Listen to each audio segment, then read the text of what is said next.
অষ্টম থেকে দশম শ্রেণীর শিক্ষার্থী বন্ধুরা, আজকে তোমাদের মাঝে আমি তরিকুল স্যার আবার আসলাম। সেটা একটি চমৎকার বিষয় নিয়ে, সেটা হচ্ছে দেখো, আহ, বিশেষ করে জ্যামিতির যে পিথাগোরাসের উপপাদ্য, এটা নিয়ে আমরা অনেকেই মানে একটা ভীতি প্রদর্শন করি। আমি আশা করি তোমরা যদি আজকের ক্লাসটি মনোযোগ দিয়ে দেখো, তাহলে পিথাগোরাসের উপপাদ্যের উপরে যে এমসিকিউ গুলো আসে, এগুলো তোমরা খুব সহজেই পারবে। তো বিষয়টি খেয়াল করো। দেখো, আমি প্রথমত একটি বর্গের ছবি আর্ট করে রাখছি।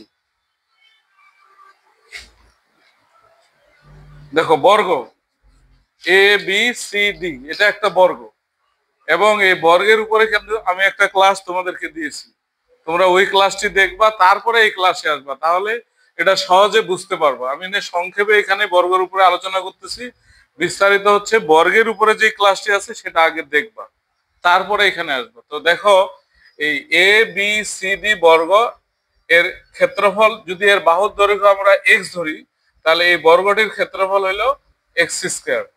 এখন যদি আমরা এটাকে মনে করো পি ধরি, তাহলে পি স্কোয়ার, যদি থ্রি ধরি তাহলে থ্রি স্কোয়ার। অর্থাৎ বর্গের ক্ষেত্রফল হলো ওর বাহুর যে দৈর্ঘ্যটা দেওয়া থাকবে তার উপরে বর্গ। তো এখন দেখো, এই বর্গ থেকে এটা রিলেশন, সেটা কি দেখো, পিথাগোরাসের উপপাদ্য। পিথাগোরাসের উপপাদ্য কি? সমকোণী ত্রিভুজের, খেয়াল করবে, সমকোণী ত্রিভুজের অতিভুজের উপর অঙ্কিত বর্গক্ষেত্রের ক্ষেত্রফল অপর দুই বাহুর উপর অঙ্কিত বর্গক্ষেত্র দ্বয়ের ক্ষেত্রফলের সমষ্টির সমান। তো দেখো, সমকোণী ত্রিভুজ, তার মানে আমরা যদি সমকোণী ত্রিভুজ আর্ট করার চেষ্টা করি, এই হয়ে গেল আমাদের এটা একটা কি সমকোণী ত্রিভুজ, নাম দিয়ে দিলাম এ বি সি, এবং এর একটা কোণ হচ্ছে সমকোণ। তো আমরা এখানে কিছু ভুলও করি, আমাদেরকে অনেক সময় পরীক্ষায় বলে পিথাগোরাসের উপপাদ্যটি লিখো, তখন কিন্তু আমাদের এটা লিখতে হবে। তো দেখো, সমকোণী ত্রিভুজ আমরা আর্ট করছি, এখন কি বলা হচ্ছে, সমকোণী ত্রিভুজের, খেয়াল করবো, সমকোণী সমকোণী ত্রিভুজের অতিভুজের উপর অঙ্কিত বর্গ। তাহলে অতিভুজ কোনটা, এটা কিনা দেখো দেখি। তার মানে এখানে তোমাকে একটা বর্গ আর্ট করতে বলছে। হ্যাঁ, তো আমি একটু সুবিধার জন্য এটা আরেকটু ছোট করে নিই, তাহলে বুঝতে সুবিধা হবে। এই যে দেখো, এই ছোট্ট একটা সমকোণী ত্রিভুজ এ বি সি, এর এই কোণ হচ্ছে সমকোণ। এখন অতিভুজের উপর বর্গ, দেখো এই যে অতিভুজ, হ্যাঁ, হাত দিয়ে তো, এই এই যে দেখো, এখানে একটা বর্গ হয়ে গেল। হ্যাঁ, তাহলে এই বর্গটার বাহুর দৈর্ঘ্য কি, খেয়াল করো, এই বর্গটার বাহুর দৈর্ঘ্য হলো কি, বিসি। তাহলে এটার, আমরা যদি এই সূত্র অনুযায়ী আসি, তাহলে এটার ক্ষেত্রফল কি হবে, বি সি, বিসি স্কয়ার। কারণ এখানে প্রশ্নে বলা আছে সমকোণী ত্রিভুজের অতিভুজের, হ্যাঁ, একটি সমকোণ, খেয়াল করো, সমকোণী ত্রিভুজের অতিভুজের, হ্যাঁ, অঙ্কিত বর্গক্ষেত্র, অতিভুজের উপর, অতিভুজের উপর অঙ্কিত বর্গক্ষেত্রের ক্ষেত্রফল। তাহলে এই বর্গক্ষেত্রের কি বলা আছে, ক্ষেত্রফল। তাহলে এই বর্গের বাহুর দৈর্ঘ্য যদি বিসি হয়, তাহলে এর ক্ষেত্রফল কি, বিসি স্কয়ার। এই যে বর্গের ক্ষেত্রফল, বাহুর উপরে স্কয়ার।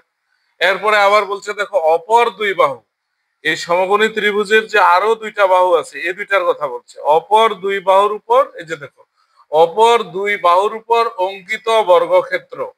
তাহলে এখানে অপর দুই বাহুর উপর অঙ্কিত বর্গ, এটা কি দিলাম আমি, এ বি, খেয়াল করবা, এ বি এর ক্ষেত্র, এ বি স্কয়ার। তারপরে কে থাকলো, অপর দুই বাহু, তাহলে এই যে এখানে আরো একটা বাহু আছে, এটারও উপর একটা বর্গ, খেয়াল করো, এই হলো বর্গ। তাহলে এটার যদি বর্গ হয়, তাহলে এটা কি, এ সি স্কয়ার। দেখো, বর্গক্ষেত্র দ্বয়ের ক্ষেত্রফলের, ক্ষেত্রফল করছি, ক্ষেত্রফলের আবার এখানে কি বলা আছে, সমষ্টি, এই যে সমষ্টি এর সমান। এখন আমরা এটাকে বলতেছি কোন হিসাবে, বাহু হিসাবে। খেয়াল করো যে এটা যদি সমকোণী ত্রিভুজ হয়, এই বাহুটাকে সবসময় আমরা কি বলি, যেটা হেলানো বা তির্যক ভাবে থাকে, এটাকে আমরা বলি অতিভুজ। আর যেটা সোজা লম্ব ভাবে থাকে, এটাকে আমরা বলি লম্ব বা উচ্চতা। আর নিচে যেটা অবস্থান করে, এটাকে আমরা কি বলি, ভূমি। তাহলে দেখো, এটার নাম তাহলে কি, বিসি, বিসির নাম কি দাঁড়াইলো, অতিভুজ। এই যে দেখো, অতিভুজ অতিভুজ স্কয়ার সমান এবি কে আমরা কি বলছি দেখো, এবি কে বলছি ভূমি। তাহলে এই যে ভূমি স্কয়ার প্লাস এটাকে কি বলছি লম্ব, এই চলে আসলো তোমার লম্ব স্কয়ার। এই যে সূত্রটা বের হইলো এটাকে আমরা বলি পিথাগোরাসের সূত্র। আর এটা হলো আমাদের পিথাগোরাসের উপপাদ্য। যদি উপপাদ্য বলে তাহলে এটা লিখতে হবে, যদি বলে পিথাগোরাসের সূত্রটি লেখো তাহলে এখান থেকে যে সূত্রটা সৃষ্টি হলো সেটা লিখতে হবে। এখন আমাদের পরীক্ষায় আবার এভাবে আসে না, পরীক্ষায় একটু ভিন্ন ভাবে আসে। সেটা কি দেখো,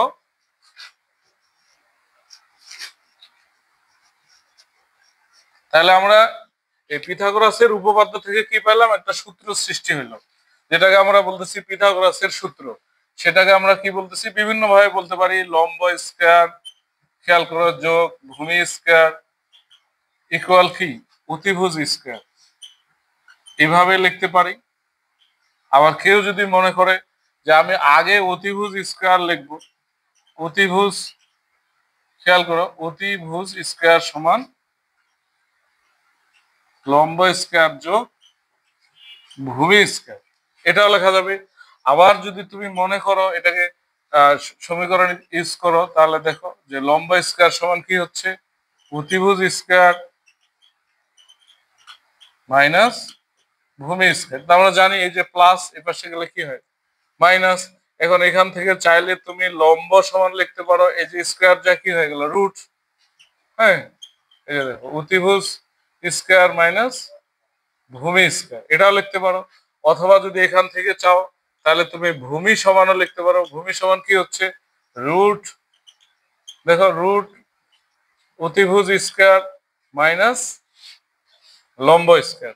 তার মানে তুমি যদি সমীকরণ মানে বুঝো তাহলে এটা অনেক সহজ, যে বামের প্লাস এই যে দেখো লম্ব স্কয়ার যোগ ভূমি স্কয়ার ইকুয়াল অতিভুজ স্কয়ার। এখন তোমার প্রশ্নে চাইছে লম্বের মান কত, তাহলে তুমি লম্বটাকে রাখে ভূমিটাকে ওই পাশে নিয়ে যাবো।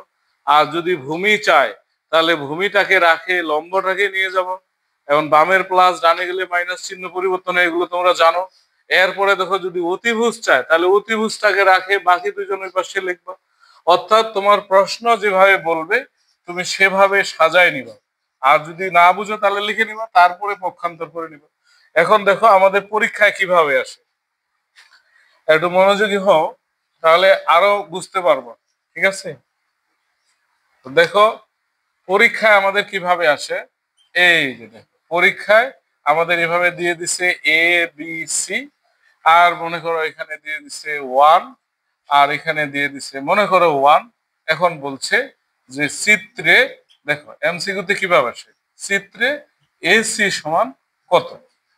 তাহলে অনেক সোজা, তুমি যদি বুঝো যে এটা হচ্ছে তোমার লম্ব আর এটা হচ্ছে ভূমি, তাহলে তোমার কাছে কি চাইছে অতিভুজ চাইছে। তুমি তো কিছুক্ষণ আগে দেখলা যে অতিভুজ স্কয়ার সমান কি লম্ব স্কয়ার, অর্থাৎ A B square equal plus ভূমি স্কয়ার। এবার মান বসায় দাও 1 স্কয়ার প্লাস 1 স্কয়ার, তার মানে কি 2। অতএব এসি ইকুয়াল কি দাঁড়াইলো √2, এই যে √2। তাহলে তোমার উত্তর দাঁড়ায় গেল √2। আমার বিশ্বাস তোমরা এটা বুঝছো। তো আমাদের যেটা সবচেয়ে বেশি আসে, যেটাকে আমরা পিথাগোরাসের ট্রিপল বলি, অষ্টম শ্রেণীর শিক্ষার্থীরা তোমাদের বই এটাকে ট্রিপল বলছে। দেখো কিভাবে, যে এই যে দেখো সমকোণী ত্রিভুজ, হ্যাঁ তোমার কিন্তু এখানে তোমার যা খুশি যেখানে খুশি সেখানে লিখতে পারবে এ বি সি। এবার আমি এইভাবে দিলাম, ঠিক আছে। এখানে দিচ্ছে তোমার মনে করো 3 সেমি, এখানে দিচ্ছে মনে করো 5 সেমি। এখন বলছে একইভাবে আগের মতো বলছে চিত্রে এ বি সমান কত। তাহলে এখন তো তোমরা বুঝে ফেলছো, তাহলে এ বি সমান কি, এটা তোমাকে কি বলতেছে, এটা হচ্ছে লম্ব, এটা কি ভূমি। তাহলে তুমি লিখলা লম্ব স্কয়ার যোগ ভূমি স্কয়ার ইকুয়াল কি অতিভুজ স্কয়ার। এবার তোমার দেখো এসির মান কত দেওয়া আছে 3, এর উপরে স্কয়ার। তারপরে এবির মান তো তোমাকে বেরে করতে বলছে, আর বিসির মান দেওয়া আছে দেখো 5 সেন্টিমিটার। তাহলে দেখো 3 3 কত হচ্ছে এখানে 9, এই যে 9 দিয়ে দিলাম 9, আর এখানে হলো এ বি স্কয়ার ইকুয়াল 5 5 কত হচ্ছে 25। তাহলে বা এ বি স্কয়ার ইকুয়াল দেখো 25 মাইনাস হচ্ছে যদি 9 দিয়ে দাও তাহলে এ বি সমান, খেয়াল করো স্কয়ারটা যা কি হয়ে গেল রুট। হ্যাঁ, তাহলে অতএব এ বি সমান হয়ে গেল 4। আর মজার বিষয় হচ্ছে এই জন্য এটাকে ট্রিপল বলছে, দেখো যে 3 4 5। যদি 3 দেখো 4 দেখো তাহলে এটা 5 হবে, যদি 4 5 দেখো তাহলে এটা 3 হবে, এই জন্য এটাকে ট্রিপল বলছে।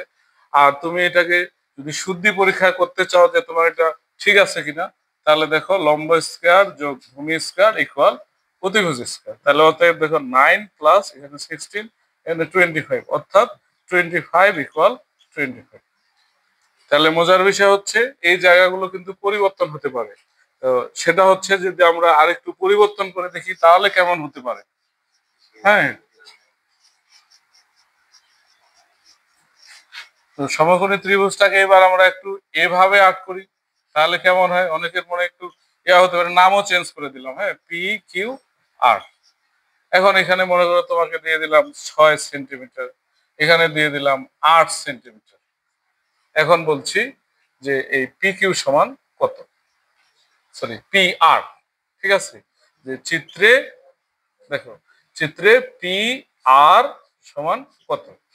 তাহলে অনেক সোজা, পি আর তার মানে পি আরটা কি, দেখো হেলানো ভাবে আছে, তির্যক ভাবে আছে, তার মানে এটা অতিভুজ।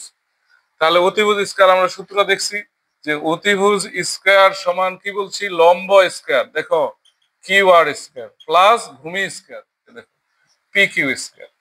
এবার কিউ আর এর মান হচ্ছে 8, বসায় দিলাম। পি কিউ এর মান হচ্ছে 6, বসায় দিলাম। তাহলে 8 কত হয় 64, আর এখানে হলো 6 6 36, 64 6 36 কত হচ্ছে 100। এবার দেখো তোমার হচ্ছে পি আর চাওয়া হয়েছে, তাহলে এই চলে আসলো তোমার 10 সেন্টিমিটার। আশা করি এই ধরনের যে কোনো প্রশ্ন আসলে তোমরা, হ্যাঁ, এই ধরনের যে কোনো প্রশ্ন আসলে তোমরা বের করতে পারবে। ঠিক আছে, আর শর্টকাট ভাবে যদি মনে রাখতে চাও তো বেশিরভাগ যেগুলো আমাদের পরীক্ষায় আসে, হ্যাঁ, এগুলো যদি মনে রাখতে চাও, এই যে আমি মনে করো কয়েকটা লিখলাম সমকোণী ত্রিভুজ, খেয়াল করবে কিন্তু সমকোণী ত্রিভুজের কিন্তু এখানে বর্গ চিহ্ন থাকবে। হ্যাঁ, তো দেখো 3 4 5, 1 1 রুট 2, এই যে 6 8 10, এইগুলো সাধারণত এগুলোর মধ্যে থেকে আসে।